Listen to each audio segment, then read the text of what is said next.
mga guys, tinan nyo. Sa sobrang init kanina, 'di ba? Umuusok. Ay umuusok. So akala ko fog yan. Hindi pala. Sa sobrang init kanina, tapos biglang umulan. Yan. Umusok. Umusok yung daan. Hindi nyo masyadong makikita dito.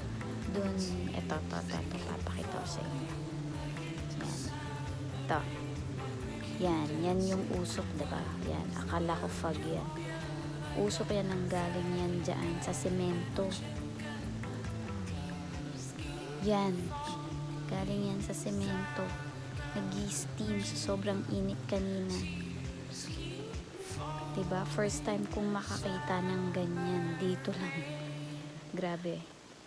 Okay. Sige guys.